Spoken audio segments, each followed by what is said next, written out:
The Adventures of Huckleberry Finn, written by Mark Twain. Presentation by Randy Newsom and Ariel Fussner. Mark Twain was born on November 30th, 1835 in Florida, Missouri as Samuel Clemens.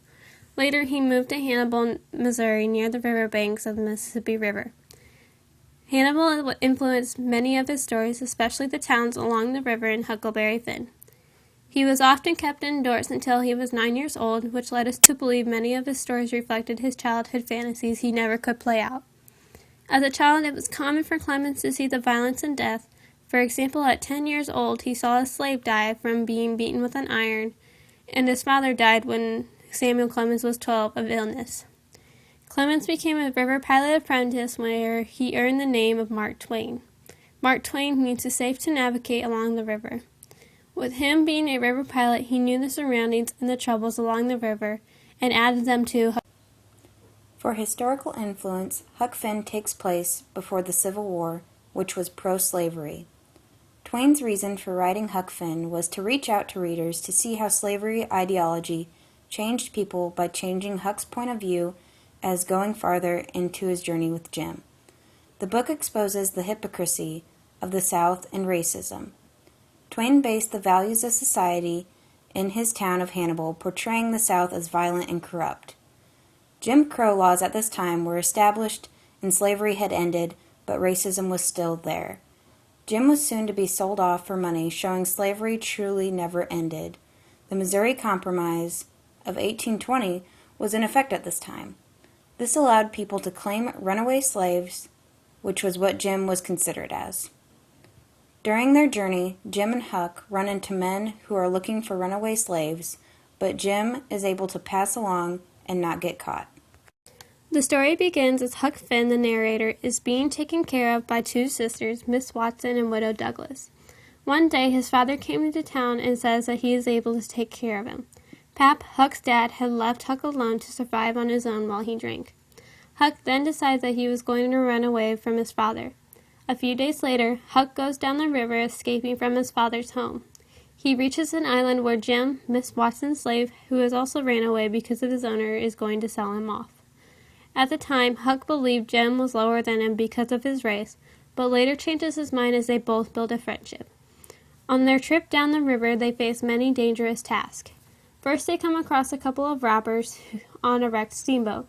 Later, a thick patch of fog comes across, and they miss their exit to go down the Ohio River to reach the north. Instead, they head towards the south.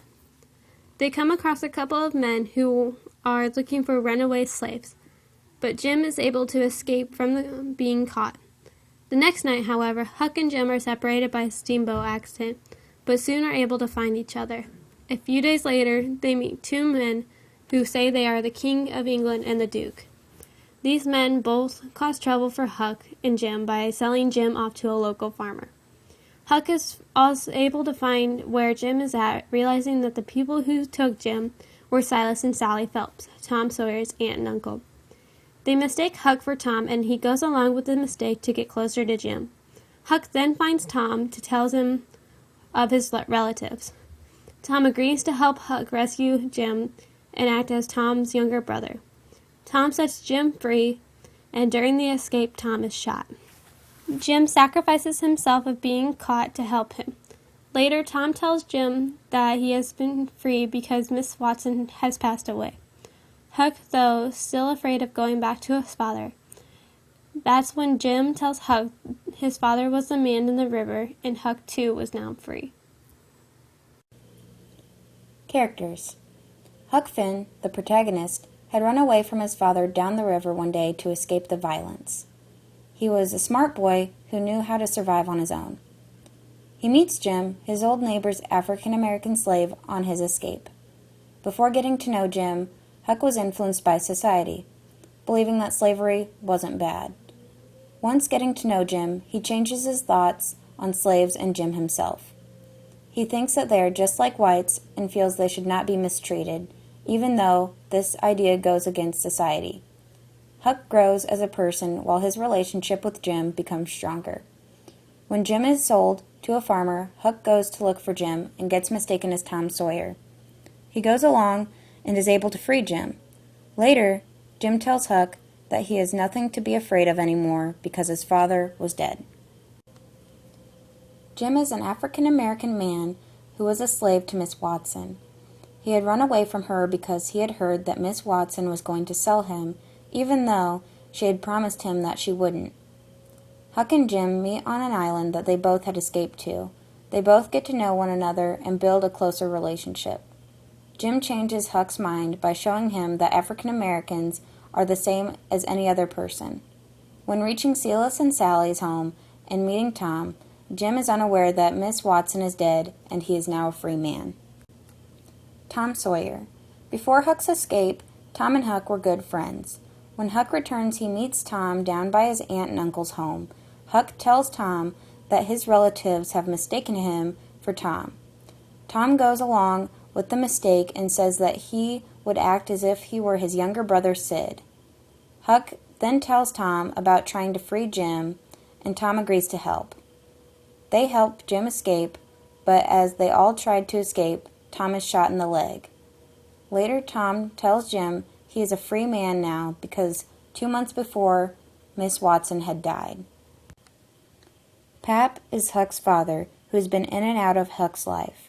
Pap is very rude to Huck by leaving him by himself and having Huck survive on his own. Later, he forces Huck to live with him even though he is an abusive drunk and Huck was better off living with the widow. When Huck goes missing, Pap believes Huck was murdered, but was more interested in getting Huck's money.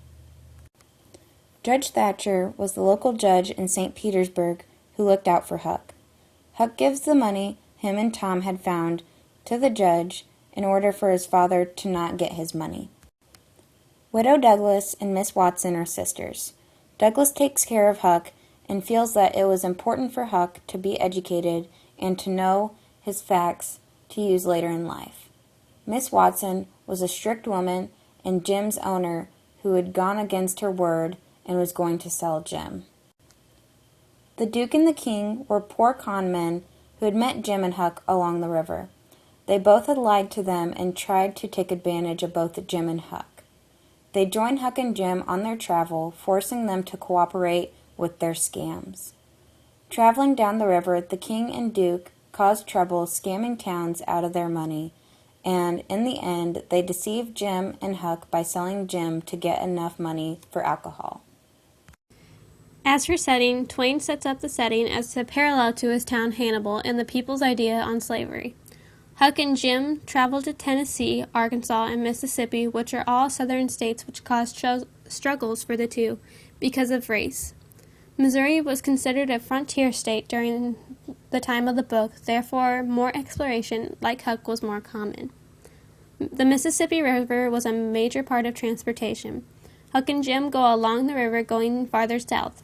During this time period, the rich and the poor used the river to seek adventure. Some slaves, like Jim, used the river to seek freedom and to escape from their challenges they faced. Foster. Quest. Huck escapes from his father to get away from the abusiveness. He takes the canoe down to an island where he meets Jim. Jim had escaped to get away from being sold to someone else to be their slave. They decided to go north to have Jim become a free man, but in the end, they ended up in the south. But Jim was still considered a free man. Along this quest down the river, Huck and Jim establish a relationship that goes against society. Huck shows the reader that the color of one's skin does not matter, but the person inside of them does. Religion. Miss Watson and Widow Douglas talked to Huck about religion very often. Widow Douglas talked about the good in God and how he helps spiritually through rough times. As for Miss Watson, she believes God is not as good as Douglas thinks. With this being said, Huck does not care much for religion or God, but if he had to choose which God was true, he said he would have chosen Widow Douglas's God. But he felt that he would never be taken by God when he dies because of the bad he has done through his boyhood. Huck also believes he will go to hell because of this past and for his internal conflict of deciding whether or not Jim should be free. And he believes Tom Sawyer would go with him and he was happy about that because they would be together. Christ figure. We viewed Jim as a Christ figure. Jim serves others throughout the story. He was always kind and put others before him. On his travel with Huck, he led Huck through the fog and was there whenever Huck would try to escape from the towns along the riverside. While Jim was helping others, he was discriminated for his race. All in all, Jim sacrificed himself for others like Jesus did, but was also discriminated against for doing so. Vampires. The Duke and the King were viewed as vampires. They would constantly steal people's money or set up scams to get what they wanted.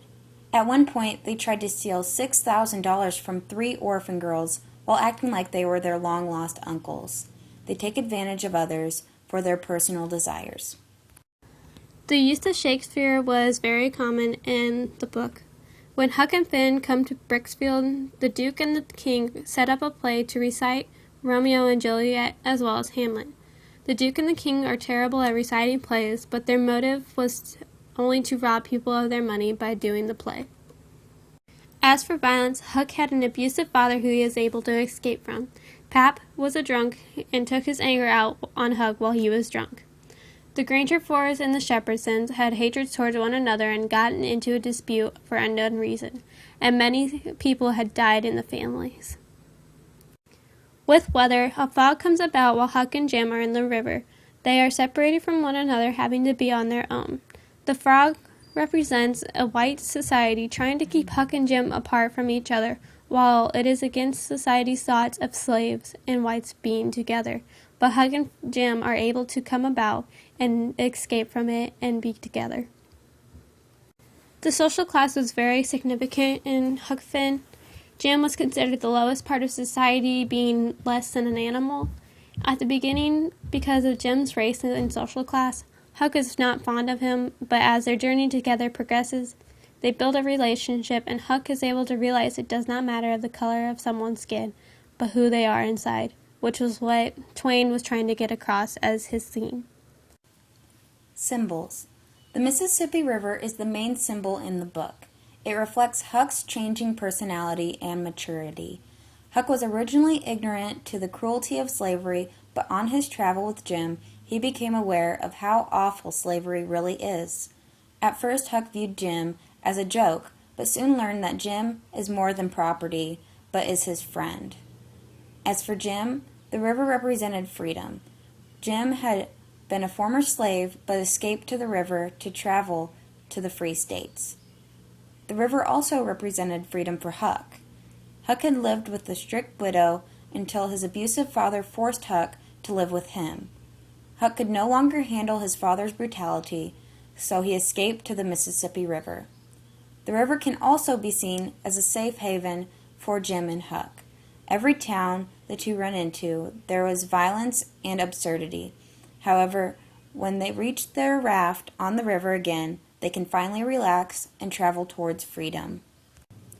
Baptism. Huck plans to escape from his father by going down the river.